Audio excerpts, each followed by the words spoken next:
देखिए, पढ़ाई के साथ रिवीजन की भी बहुत ज़रूरत है और आप लोग पढ़ाई के दौरान ही रिवीजन भी करिए। ऐसा नहीं कि पढ़ते जाइए बाद में रिवाइज़ करने के लिए टाइम ही ना बचे, तो उसका कोई मतलब नहीं रहेगा कितना भी पढ़िए। तो पढ़ने के साथ साथ रिवाइज़ करिए। अगर रिटेन नहीं हो सकता है जो आप पढ़ रहे हो तो ऐसी पढ़ाई का कोई मतलब है नहीं। शॉर्ट एंड सिंपल तरीके से पढ़िए, चीज़ों को टू द पॉइंट पढ़िए। जितना सिलेबस में है आपके, जिस तरह से प्रश्न आते हैं उसी तरह के अभ्यास करने हैं और उसी पैटर्न पे आपको तैयारी करनी है।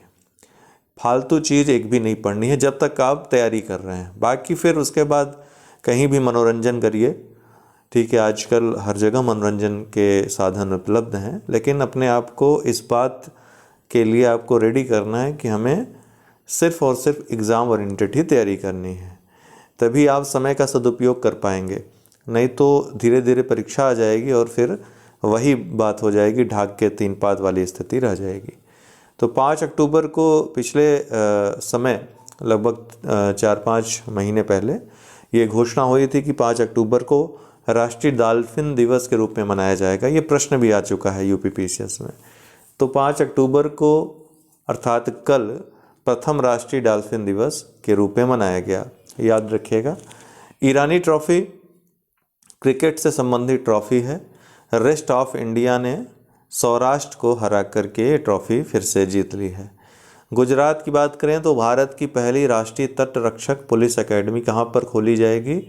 गुजरात में। बहुत ही महत्वपूर्ण प्रश्न है ये। तो अरब सागर के तट पे ये गुजरात में एकेडमी खोली गई, पहली एकेडमी, ध्यान रखिएगा, भारत की। उत्तर प्रदेश की बात करें तो भारत की सबसे लंबी एलिवेटेड रोड का उद्घाटन हाल ही में योगी आदित्यनाथ के द्वारा किया गया। ये एलिवेटेड रोड जो है गाज़ियाबाद को दिल्ली से जोड़ेगी, ठीक है। तो जो द्वारका एक्सटेंशन था वो अभी तक सबसे बड़ा एक्सटेंशन एलिवेटेड रोड था भारत का, लगभग 9 किलोमीटर का था। लेकिन ये जो उत्तर प्रदेश में एलिवेटेड रोड का उद्घाटन हुआ है, ये 10 किलोमीटर और 300 मीटर, मतलब 10.30 किलोमीटर लंबा ये रोड है, एलिवेटेड रोड है। 282 पिलरों पर, सिंगल पिलर्स पे ये टिका हुआ है। तो बिना यू टर्न के आराम से बहुत कम समय में ही गाज़ियाबाद से दिल्ली की यात्रा हो सकेगी। सूरत 100% सौर ऊर्जा संचालित स्वास्थ्य केंद्रों वाला पहला भारतीय जिला हो गया है। कौन? सूरत। यहाँ पे जो स्वास्थ्य केंद्र हैं 100% सौर ऊर्जा से संचालित हैं, तो ऐसा करने वाला पहला भारतीय जिला हो गया है। कहाँ स्थित है? गुजरात में। फीबा महिला बास्केटबॉल विश्व कप अभी हाल ही में सिडनी में इसका फाइनल मुकाबला खेला गया।